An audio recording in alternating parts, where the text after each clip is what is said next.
Uchenna believed the world bent for men like him, men whose laughter filled lounges, whose car doors announced arrival before a word was spoken, whose wristwatches could pay a junior staff's salary twice over.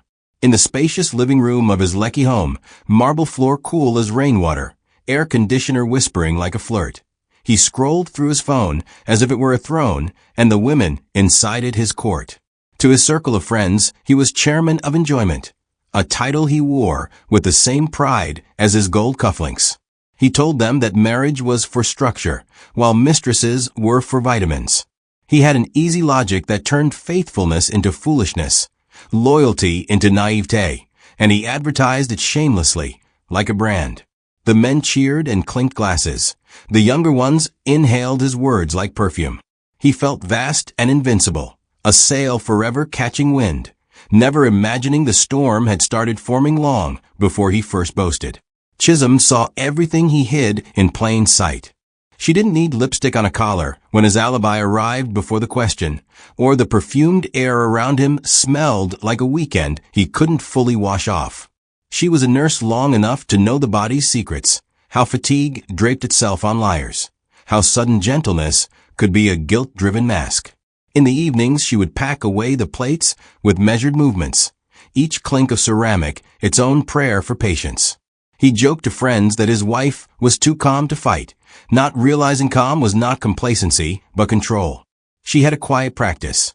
Every night she would note 3 mercies in a small floral notebook, her mother's voice on the phone, a healthy patient discharged, the moon tucked neatly above the water tower. This ritual stitched her heart together while the marriage thinned at the seams. When he returned late, always late, she didn't interrogate or perform. Instead, she met him with a gentle welcome and a bowl of warm water for his hands, the way her grandmother taught her.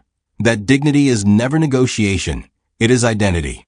He mistook the warmth for weakness and bragged in hushed corners that he had trained his wife to behave.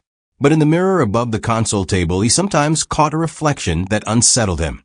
A man growing hungrier for attention than for love, more practiced at telling stories than at telling truth. He dismissed the twinge with another night out, another number saved under a false name, another lie rehearsed between the elevator and his front door. Pride, when well fed, convinces a man that consequences are myths told to scare children. So he ate and ate, smiling with a full mouth at a table set by fate. At the hospital, the corridors smelt of antiseptic and resilience. Chisom moved like a soft command, efficient, precise, a bomb in human form. Patients remembered her as the nurse who tucked dignity into their gowns when pain had stripped everything else. Her colleagues confided breakups and bills. The interns copied her tone with patience and failed, because compassion could be imitated but not faked. She had learned to separate her private storm from public service. On 4 rounds, her hand steadied veins and voices. At the nurse's station, she smiled, not a performative grin, but a steady flame that refused to be extinguished by home's cold drafts. If anyone asked how she was doing, she answered with the kind of gentle, "I'm well, thanks," that made people believe her even when the truth had teeth. But hospitals have their own gossip economy, and Lagos is a city where whispers travel faster than ambulances. She'd heard stories of men who treated fidelity like a punishment and fell sick from the very celebration they threw for themselves. She'd seen wives stagger under shame they did not earn, and she taught herself to hate shame as a concept more than the men who caused it. In break time, she scrolled past bridal shoots on Instagram where happiness glowed like ring lights, and she reminded herself, marriages are not pictures, they are plumbing, pipes that groan, leak, and sometimes burst. She started fasting on Wednesdays, not for a miracle she could name, but for the invisible strength required to keep loving without disappearing. In her locker, beside a spare pair of stockings, she kept Psalm 46 on a sticky note. God is our refuge and strength, a very present help in trouble. When she got home those evenings, the house looked staged, as though their marriage were a commercial for serenity. Throw pillows fluffed, lemon scent in the air, framed photos of their engagement at Tarqua Bay, with sunlight kissing their cheeks. But the silence between them had texture now. He filled it with meaningless updates about traffic and a client's stubborn negotiation. She filled it with nods, choosing not to be drawn into performances she couldn't applaud. Sometimes, alone in the bedroom, she placed her palm on the bedspread where his body used to weigh down the fabric and told herself that love, true love, must know how to survive on rations until the war ends. And if the war didn't end, then love must know when to put down the tray and walk away before starvation became identity. She wasn't there yet. She hoped never to be. But she had already mapped the route. Uchenna curated women the way collectors curate art, each piece selected for mood and moment. Zara was the spectacle. Bone-straight weave that fell like a verdict, nails sharp enough to sign contracts on his skin, selfies that sliced light into attention. With her, he felt current, like a headline. There was Amaka, on the other hand, whose wedding ring lived temporarily in her purse whenever they met. With her, he found the thrill of trespass, a kind of counterfeit royalty whispered in hotel hallways. Then there was the anonymous club girl, whose name he never learned, only the cinnamon scent of her hair and the way she giggled like a lighter flicking in the dark. And as if nostalgia had a calendar, an old campus flame reappeared with the soft ache of yesterday's rewritten. He stacked them like playlists: Friday night loud, Sunday afternoon quiet, emergency ego boost. He told himself he was careful. He used different neighborhoods, different excuses, different phones sometimes, switching SIM cards like a magician who thinks the deck protects him from probability. Yet excess breeds laziness. He began to repeat patterns, to send the same line to two women and forget which one had heard it first. Even the lies grew tired, yawning mid-sentence. And still he pressed forward because applause is addictive, and he had built a life where performance was currency. The more he fed the hunger, the more the hunger demanded another nightcap, another promise, another lie softly set down on a trusting shoulder. Somewhere inside, a boy he had once been knocked on the walls, asking to be let out to breathe.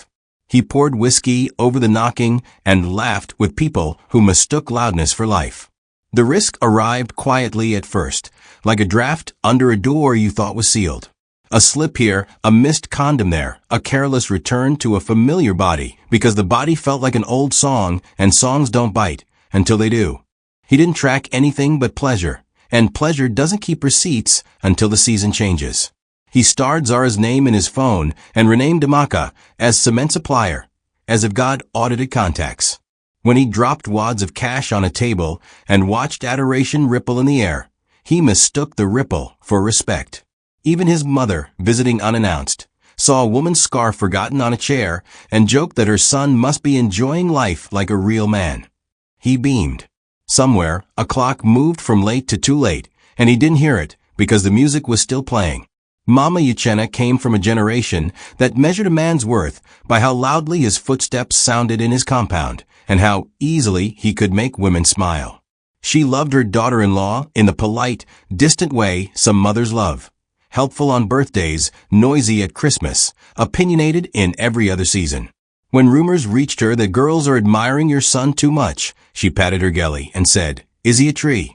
Will butterflies not land?" She pulled Chisom aside during a family lunch and, with the soft cruelty of seasoned advice, suggested that wives must dress well at home and serve food with spark in the eyes, as if stew and eyeliner were talismans against a man's deliberate choices. Chisom listened respectfully. Some wars you win by refusing to enlist. In front of Uchenna, Mama laughed about men being hunters by nature and women being the forest that must learn to regrow. He lapped it up like cream, embarrassed and gratified in equal measure. Her approval felt like absolution. He did not notice his wife's shoulders stiffen when Mama praised his options, nor did he see the ripple of grief pass over her face like a cloud briefly owning the sun.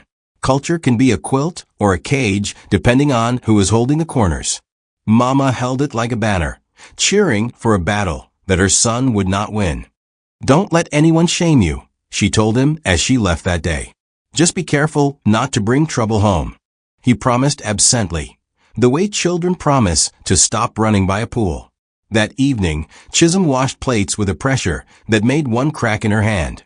She stared at the broken arc of porcelain and thought about all the women who had been told their husband's misbehavior was their fault, as if their bodies were weather patterns that should have preempted storms. She cleaned up, applied a plaster on her finger, and prepared the guest room for Mama's next visit.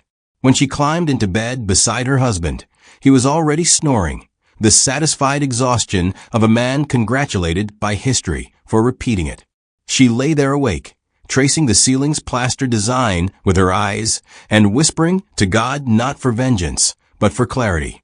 She did not yet know that clarity would come dressed as a diagnosis, that mercy sometimes arrives raw and blistering before it heals.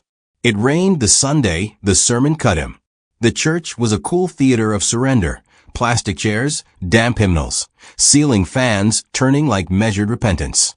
The pastor spoke without theatrics, line upon line, about secret compromises that rot foundations, about men who build houses on applause and then weep when wind laughs at architecture. There are diseases of the body you can treat, he said, voice low, eyes sweeping the hall. But there are diseases of character that will keep inviting the other kind until you learn. The sentence slid into Uchenna's chest like a key he refused to turn. He chuckled, checking his phone under the pew, forwarding a meme to his group chat. Pastor is subbing some weak men today, oh. The laughter got only blue ticks. He didn't notice Chisom's hands clasped so tightly her knuckles whitened. After service, an elderly deaconess squeezed Chisom's shoulder and prayed a short prayer that felt like a blanket, then moved on without asking questions. Mercy can be tactile and discreet. In the car, rain drummed the roof in rhythms that sounded like warnings spelling themselves out. He drove one-handed, phone a glowing planet in his palm. You're too serious, he teased when he saw her quiet. Let the Sunday be sweet now. She smiled and looked out at the palm trees repeating themselves along the road, thinking of repetition as comfort and as curse. It occurred to her that some men are not argued into wisdom. They are escorted there by consequences too loud to ignore. She hoped it wouldn't be the loudest kind. That night, he dressed with the excitement of a boy sneaking out. Quick meeting, he said, spritzing cologne that smelled like jungle and citrus. She nodded and brought his car keys, even held the door, because kindness was not negotiation for affection. It was who she chose to be. He kissed the air near her cheek and left with a smile that had become habit. When the door shut and the house sighed into silence, she stood in the hallway and allowed a single tear to travel without interruption.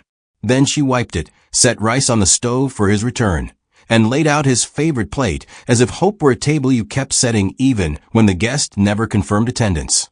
The rain slowed. Somewhere a clock moved again, and this time perhaps it grew a voice. The first sting came on a Tuesday morning, sharp and sudden like a warning whispered through flesh.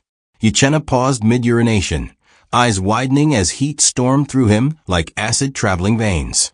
He shut the bathroom door quietly, as if shame itself had ears. His body felt hijacked, his breath staggered, and the tiled floor beneath his feet suddenly felt like interrogation ground. Sweat gathered across his forehead, though the air conditioner hummed faithfully. He flushed, washed his hands slowly, staring at his reflection in the mirror, the confident man who had mastered pleasure now staring at a stranger betrayed by his own body. He fixed his collar, sprayed cologne as if it could drown truth, and walked out with a forced ease, greeting Chisom too brightly, the tone men use when fear taps their shoulder and pride slaps its hand away. On the drive to his office, he turned off the radio, a rare silence for someone who always blasted Afrobeat like a soundtrack to victory. He kept shifting in his seat, like comfort was a language suddenly forgotten. The day crawled. Meetings sounded distant, voices muffled through a fog of discomfort and dread. He excused himself twice to use the restroom, each time returning with a face slightly dimmer, confidence peeling away layer by layer. His phone buzzed with messages from Zara, tempting emojis and voice notes dripping seduction, but his fingers hovered, unresponsive. Fear has a way of curbing appetite faster than fasting. That night, he pretended fatigue, avoided his wife's gaze, and crawled into bed early like a man nursing a wound he could not name out loud. But sleep evaded him. He tossed, turned, clenched his jaw against waves of pain. Guilt paced at the edge of his consciousness, not yet fully acknowledged, but refusing to leave. He stared at the ceiling as shadows stretched across the room like silent witnesses. In Chisom's gentle breathing beside him, he heard a peace he could not claim. He thought of his mother's voice praising his options, his friends cheering his conquests, Zara laughing under neon lights, and suddenly each memory felt like a match held too close to skin. When dawn finally arrived, pale and tired, he wished he could rewind life by a single choice. But choices don't rewind, they compound. And the debt collector had just knocked. By Wednesday afternoon, the pain had sharpened into a knife sliding through him with every movement. His swagger shrank. His walk stiffened into a cautious shuffle that betrayed vulnerability. He could not risk being seen at a proper clinic, not yet. Pride told him he just needed a little antibiotic, the same dangerous arrogance that kills quietly and buries loudly. He drove to a backstreet chemist in Surreylir, hood pulled low, sunglasses large enough to hide behind. "Give me strong something," he muttered, voice disguised, as though shame could change tone. The chemist didn't ask questions. Lagos vendors have learned to sell silence along with medicine. The pills were bitter, but fear was more bitter still. He swallowed hope with water and walked out feeling like a man trying to stop a flood with his palm. At home, he avoided dinner, claiming a headache. Chisom offered to check his temperature. He declined with a forced smile. She watched him walk away slowly, her nurse instincts pricking like needles, the gait of discomfort, the forced laughter, the subtle hiss under breath when he thought she wasn't listening. She tucked suspicion in her heart, prayed quietly in the kitchen, and washed plates with a tenderness that felt like armor. He retreated to the bathroom again, clutching the sink counter as another wave of agony rippled through him. He cursed under his breath, then cursed Zara, then cursed unnamed enemies, because accountability is always the last mirror a guilty man looks into. By Thursday morning, desperation had upgraded to panic. The meds weren't helping. The fire was spreading. He scrolled through his contacts, finger hovering over Zara's name, then Amakas, then a number saved only as M. Which one? He didn't know. He couldn't know. That uncertainty was a punishment far sharper than pain, a roulette wheel of regret spinning wildly in his skull. He called Zara eventually, no answer. Called again, blocked. That single notification, "You can no longer message this user," made his heartbeat stumble. For the first time since his wealth crowned him untouchable, Uchenna felt truly small, like a king dethroned in his own castle, wearing robes that now felt like shackles. Zara's silence thundered. Women who once texted him, "Good morning, baby," and "I miss you," suddenly became ghosts. Calls rang unanswered. Messages left unsent. The same hands that once reached for him now washed themselves clean of him. Betrayal stings hardest when committed by accomplices in sin. He sat in his Benz outside a lounge one evening, watching couples laugh, watching men play at invincibility the way he had. His chest tightened not from illness, but from realization. Pleasure has allies only until consequences arrive. He drove home slowly, headlights carving uncertainty into the night. At home, Chisom was folding freshly washed sheets, the fragrance of soap and discipline filling the room. She glanced at him with gentle curiosity, no accusation, no suspicion, just the stillness of someone who trusted God more than her own eyes. That calm rattled him. He wanted to collapse into her kindness, but couldn't bear to stain it with his truth. "Work stress," he muttered when she asked if he was okay. She nodded, placed his slippers near his feet, and turned back to her task. This quiet loyalty felt like a weight on his lungs. Shame grows faster in the presence of innocent love. That night he couldn't sleep, pacing the balcony, haunted by messages unsent and calls unanswered. He dialed Amaka again. Blocked. Dialed another number, the one with no name. Switched off. Panic rose like bile. The city lights in the distance glimmered with careless joy, mocking him. His phone felt heavy, a graveyard of secret sins. He didn't know which woman had broken him, and that ignorance gnawed like teeth against bone. Pleasure had handed him a poisoned crown, and now he wore it alone. When he finally walked into the private specialist hospital, shame trailed him like perfume. He wore a face mask and cap, but shame recognizes its own. The waiting room felt hostile. Every cough, every chair scrape sounded like judgment. When Dr. Kalu called his name, it felt like a gavel striking would. Blood tests, physical exam, quiet scribbles on a clipboard.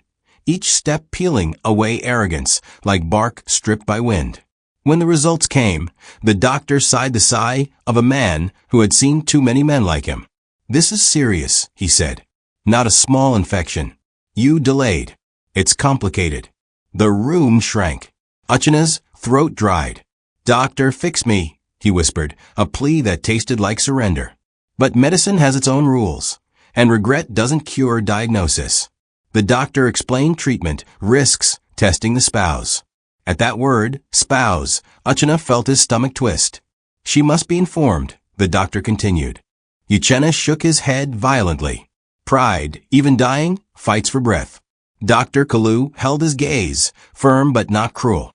"We treat the body," he said, "but truth treats the soul. If you delay again, you may lose more than dignity." He staggered out like a man returning from a funeral, except the corpse was the version of himself he still clung to. The automatic doors slid open and Lagos heat swallowed him. His phone trembled with notifications, business calls, friends' jokes, normal life marching forward while his world crumbled silently. He sat in his car, engine off, staring at nothing. In that stillness, he finally whispered a truth he'd avoided. "I did this to myself." Yet he still wasn't ready to confess. Pain had begun teaching, but pride wasn't done resisting. He returned home at dusk, shoulders slumped, eyes dull as dust on forgotten furniture. Chisom met him at the door, warm smile, untouched by suspicion. "Welcome," she said softly. He nodded, dropped his keys, and walked past her like a man afraid she could read sins off his skin. He avoided dinner again, claiming exhaustion. She sat across from him in the living room, watching the TV, but not watching it at all. Her husband, the loud laugh, big chest, confident stride, sat silently like a shadow wearing human shape. Something was wrong, but she had learned not to force confessions. Truth reveals itself better when left unchaste. Later that night, she heard muffled sobs in the bathroom. She paused at the door, hand hovering above the wood, heart clenching. But she didn't knock. Instead, she whispered a prayer through the air gap, voice trembling not from ignorance, but from foreboding. Inside, Uchenna wiped tears, clutching the sink as if it could keep him from drowning in dread. His phone buzzed again, another friend inviting him out. He stared at the message like it came from a former life. The idea of stepping into nightlife felt like walking into a church naked. Shame had grown roots inside him. When he crawled into bed beside her, his breathing trembled. She turned slightly, hand brushing his arm, a silent offering of presence. He flinched, not from disgust, but from unworthiness. Silence filled the room like heavy fog. Outside, generators hummed, traffic murmured, life continued. But inside him, a reckoning brewed. He stared into the dark, feeling fate inch closer, like a footstep down a quiet hallway. He didn't know the hospital had already begun the legal partner notification process. And Chisom didn't know her world was about to tilt.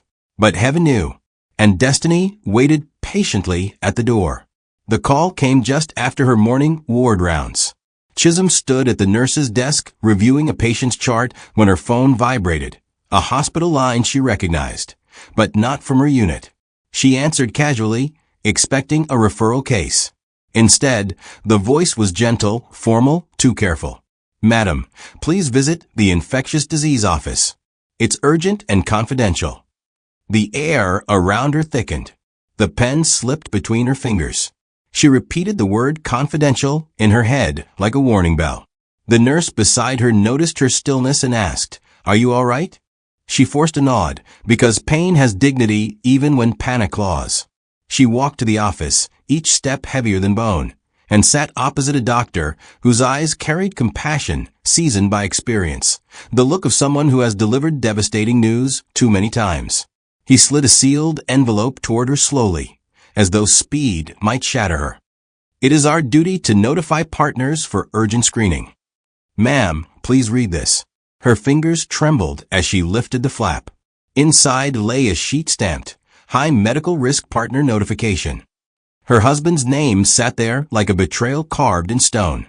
The medical terms blurred: exposure, urgent testing, advanced infection risk, but one word stabbed clearly: spouse. Her breath vanished. The office lights flickered, or perhaps her vision faltered. For a moment she imagined collapsing, sobbing, shouting, something dramatic to match the violence inside her chest. But instead she whispered, "Thank you," closed the envelope neatly, and stood. Grief stood up with her. She walked to her car like her shoes had turned to concrete. Inside, she didn't cry immediately. Shock builds dams first. Then the tears came, quiet, dangerous, body trembling like a violin string pulled too tight. She pressed her forehead to the steering wheel and gasped for air. So this is how truth chooses to arrive. Not from confession, not from remorse, but from medical obligation, from a stranger.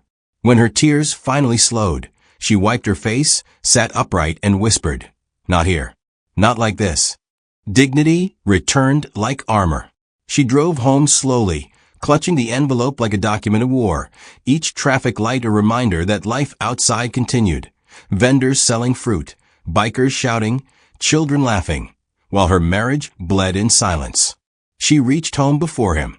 Calmness hung on her body like a robe woven from heartbreak and grace. She didn't throw clothes in suitcases or call family or pace floors. Instead, she entered the kitchen, washed rice, spiced chicken, stirred stew. Steam rose, fragrant and gentle, the kind of dinner wives make when love is alive. But tonight, it wasn't love stirring the pot. It was decision. If he would be judged, it would not be by chaos. It would be by the weight of what he lost. When he entered later, dragging feet and false strength, she greeted him softly. He blinked, startled by her normalcy, because guilt expects attack, not kindness. He washed his hands. She set the table.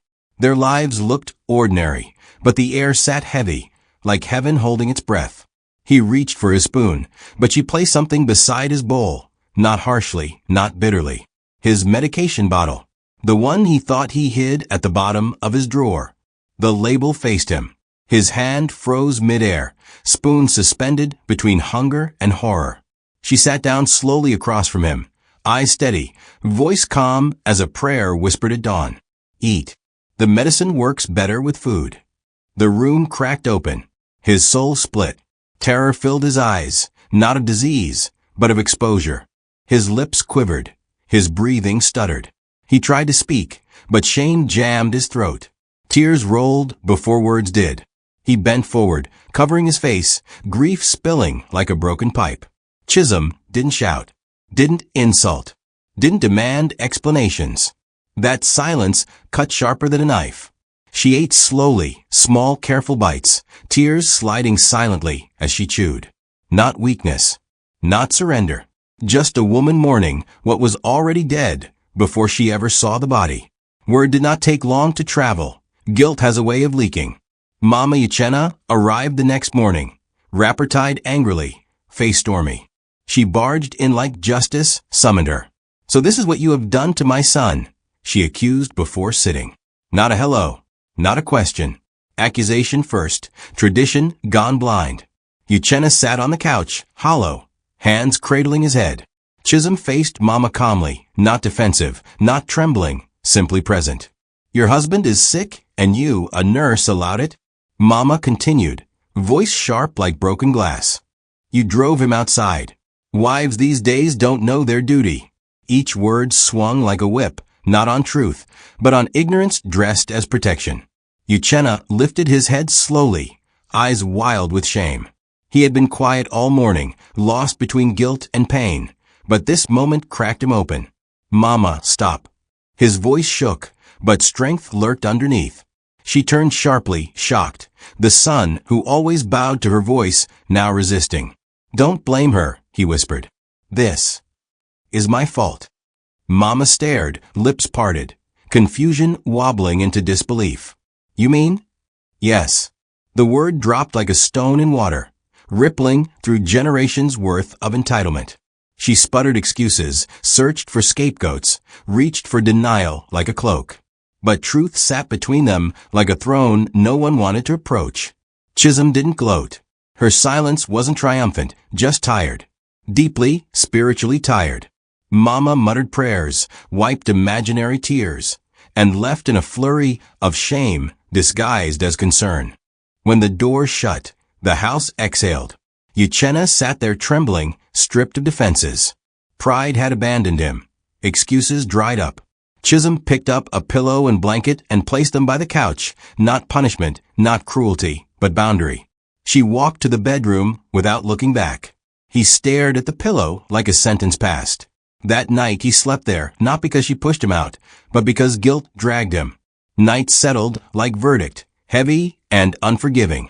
The living room stretched wide and cold around him.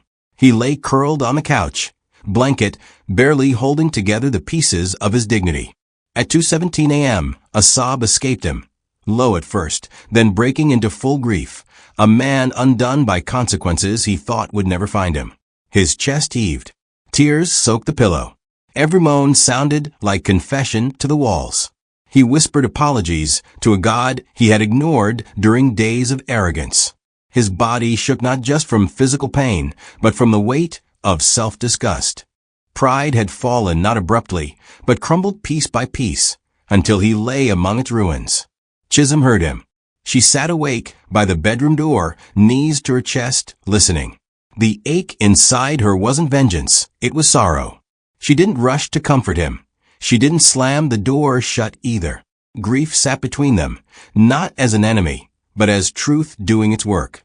Finally, she stepped out quietly and sat on the rug nearby, not touching him, not speaking, just present. He looked up, eyes swollen, face unguarded, and whispered, "I'm sorry." The words crawled out, heavy and raw. She didn't say, "I forgive you." She didn't know speed to healing. Instead, she whispered, "Heal first. Then we talk." Compassion without softness. Boundaries without bitterness. Strength disguised as calm. They stayed like that, him crying, her watching, silence humming between breaths. Dawn broke gently, washing the room with pale gold. When she stood to return to bed, she placed a glass of water near him. No words. No ceremony. Just a gesture of humanity. Healing does not always announce itself loudly. Sometimes it starts as a glass of water placed beside a sinner who finally sees himself. By afternoon, Uchenna tried calling his friends, the same ones who once praised his enjoyment lifestyle. The phone rang unanswered. One sent a brief text, "Bro, day low for now." Another simply stopped responding. Men who cheered his recklessness suddenly found their schedules too full for loyalty. Betrayal by pleasure stung, but abandonment by accomplices felt colder. He sat there in wrinkled clothes, phone limp in hand, realizing how loneliness arrives, not by absence of bodies, but by presence of truth. The world didn't shrink. His illusion did. And illusions, once broken, cut sharper than glass. Chisom watched from the doorway, not with triumph, but with quiet clarity. She saw him shrinking under the weight of reality. She longed to be cruel for a second, to spit words that mirrored his past arrogance. "Now you know, see your life. You thought you were a king." But she couldn't. Her heart wasn't built for gloating. Instead, she folded laundry slowly, each shirt a reminder of vows more sacred than his mistakes. Pain doesn't always erase love. Sometimes it refines it, tests it, stretches it until only what is true remains. Late evening brought silence again, a silence different from the old one. Not ignorance, not denial. This silence was an open wound breathing. He approached her carefully. "I don't deserve you." She didn't disagree. She didn't nod either. She simply answered, "Time will speak." Because forgiveness is not a sprint, it is a pilgrimage. And he had just taken the first humble step. Dr. Kalu did not raise his voice. Wisdom rarely needs volume. He reviewed Uchenna's test improvements, then leaned back with the quiet authority of a man who had seen many proud men arrive broken. "Your body is responding," he said, "but your spirit looks like someone who survived a burning house and keeps staring at the ashes." Uchenna swallowed hard. He had no defense left, only a rawness he didn't know how to hide. The doctor's eyes softened. Men die every day not from illness, but from ego that refuses treatment. The words hit like scripture. Uchenna nodded, tears gathering. His masculinity no longer armor, just weight he no longer wished to carry. Dr. Kalu continued, "You will recover physically. But if your character does not heal, this pain will simply return wearing a different mask." Walking out, the hospital hallway felt different, not like judgment, but like opportunity waiting for his next step. He saw couples holding hands, sick relatives praying quietly, and realized love was not conquest, it was medicine. The sunlight outside was too bright. Shame and hope wrestled under it. In the parking lot, he paused, resting his hand on the car roof, breathing deeply. The city moved around him, engines growling, hawkers calling, life unfazed by his private storm. He whispered to himself like a confession, "I cannot go back to who I was." It was the first time his heart spoke without pride editing its sentences. When he got home, he didn't walk in like a king returning. He waited outside the gate for a minute, letting humility settle on him like a garment he would need to learn to wear daily. Chisom opened the door when he knocked, surprised. He always used his key. He greeted her quietly. She studied his face and saw not sickness, not fear, but something new, surrender. Not to circumstance, but to truth. She stepped aside and allowed him in, neither welcoming nor rejecting, simply present. Healing doesn't begin with apology, it begins with posture. And tonight, he did not stand tall, he stood real. By morning, he took a step he never imagined. He held his phone in shaking hands and deleted every woman's contact. Not blocked, deleted. Like uprooting weeds from soil, he finally wanted to grow something worthy in. Each name vanished with a tap. But each tap felt like digging through memories he once bragged about and now tasted like poison. Zura. Amaka. Ada Supermarket. Nkechi Repair. Codes, secrets, sins disguised as errands. Delete. Delete. Delete. It felt like performing spiritual surgery with no anesthesia. When he finished, sweat lined his forehead, but his breathing was steady. Freedom doesn't always feel good at first. Sometimes it feels like bleeding out pride. He changed his phone number. A grown man, successful, confident, suddenly texting close contacts. New line. Some asked why, he ignored. Some friends called to mock him lightly. "Guy, na woman cause am," he replied simply. No. Choice caused it. They laughed uncomfortably.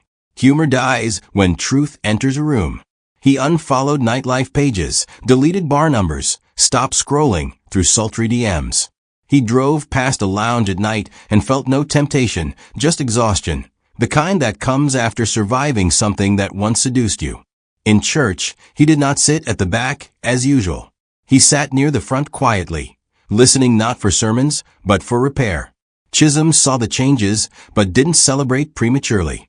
She watched the phone habits, the gentleness in his tone, the way he did chores without prompting, sweeping balcony, rinsing plates, ironing his shirt himself. He didn't announce these acts on social media like a man seeking likes for repentance. He simply did them. Healing is quiet. Transformation doesn't boast. Sin does. One evening, she found him kneeling beside the bed, not crying, not asking for anything, just whispering thanks. She stood unseen at the door. Something in her heart loosened. Not forgiveness yet, but a thread pulled toward hope. He joined the men's fellowship at church, the same group he once ridiculed as weak men pretending to be deep. He stood before them one Sunday evening, palms sweaty, voice shaking. "I destroyed my own home," he said. The room stilled. Men who joked loudly after service leaned forward slowly. He confessed infidelity without naming details, not to impress with shame, but to amputate deceit from his life. "I almost lost my marriage. I almost lost my health. And I almost lost my soul." Silence followed, a heavy, holy kind. Then tears traveled down his face again, not bitter this time, but cleansing. A few older men nodded with compassion, others blinked hard, hiding reflections of their own battles. Confession is contagious. It drags truth out of hiding. After the meeting, one man placed a hand on his shoulder. "Your strength is not in never failing," he said, "but in refusing to stay fallen." It felt like grace wearing flesh. He drove home slowly that night, no music, windows slightly open, greeting the breeze like a friend. When he entered the house, he did not carry pride or pity, just presence. Chisom sat on the sofa, reading. He sat across from her quietly, like a man waiting for permission to breathe. "I told the church," he whispered. She looked up, eyes widening slightly, not in shock, but in respect. "That's between you and God," she said gently. But her voice softened a fraction. Later, he prayed beside her, not aloud, not dramatic, just a man and a woman breathing in the same room, asking heaven, separately, for the courage to build again. When lights went off and the house dipped into darkness, she felt him lift his hand slightly, as if wanting to reach for hers, but afraid to trespass her boundaries. She didn't move toward him, but she didn't move away either. Sometimes the closest two hearts come as simply staying in the same quiet, without running. Transformation rarely arrives in fireworks. It arrives in routines. Uchenna woke before dawn now, not to sneak messages, but to pray quietly, then boil water for tea. He drove Chisom to work not as a performance, but as privilege. If there was traffic, he didn't grunt or curse. He played calm gospel softly, fingers relaxed on the wheel. He started learning her laughter again, the soft one when she read something sweet, the quick one when a child patient waved at her, the tired one when she returned from a long shift. He had known her body for years, but her heart? That he was only now learning, like studying scripture after years of ignoring the Bible. True intimacy is not physical, it is attention. He returned home in the evenings to clean the kitchen, sweep the compound, water the plants. Neighbors began to notice. One old woman selling vegetables teased gently.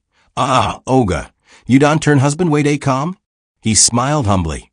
"I am learning," he answered, a sentence impossible from his lips months earlier. He no longer cared to impress strangers. He wanted to become someone worthy of stillness. His friends tried dragging him out again. "Men, go enjoy small now." He responded softly. "Enjoyment nearly killed me." Their jokes fell flat. Pride hates changed company. One evening, Chisom returned home exhausted. He took her bag, untied her head wrap, and warmed her food silently. She looked at him long enough for him to fear he misstepped. Then she whispered, "Thank you." He nearly broke again, not because of the words, but because he had forgotten how fulfilling it felt to simply be good. That night, when she slept, he watched her face in the dim light, whispering internally, "I was blind and still breathing. Now I see. Marriages don't collapse loudly, they drain slow. And they don't revive loudly either, they pulse back, heartbeat by heartbeat, as faith rebuilds what foolishness once tore apart." Months passed. His results came back clean. Physically healed. Spirit deeply altered. He didn't rush to celebration. Some miracles walk, they don't sprint. One Saturday morning, sun soft through curtains, he knelt beside the couch where he once cried in shame. This time, he knelt not from collapse, but from reverence. Chisom entered the room and paused. His eyes lifted to hers, steady, humble. "I know forgiveness is not a switch," he said quietly, "and trust is stronger when rebuilt slowly. But if there is room in your heart, I want to earn my place again. No flowers, no dramatic vows. Just a man who had learned simplicity through suffering." She studied him, really studied him, not just his face, but his posture, his quiet, his new softness. She sat beside him, not touching, just breathing near him. Then gently, she laid her hand on his cheek, the first intimate gesture since the storm began. His eyes closed instantly, tears filling. "I forgave you the day I collapsed in my car," she said. "But healing takes time. I needed to see who you would become after consequence." Her voice did not shake. It carried authority woven with tenderness. "You have changed. Not for show. For truth. So yes, let's rebuild." Slowly. They didn't embrace like movie scenes. They simply leaned their heads together, foreheads touching, breath mingling, silence warm instead of cold. Outside, a child laughed on the street. A generator hummed. Lagos continued in its loud rhythm. But inside that quiet house, a new beginning exhaled. Not perfect, not naive. Forgiven, but wiser. Broken, but rebuilt. Humbled, and therefore finally whole. Please like, share, and subscribe. Your support means the world to us. Thank you for watching to the end. Don't forget to come back for the next amazing tale yet.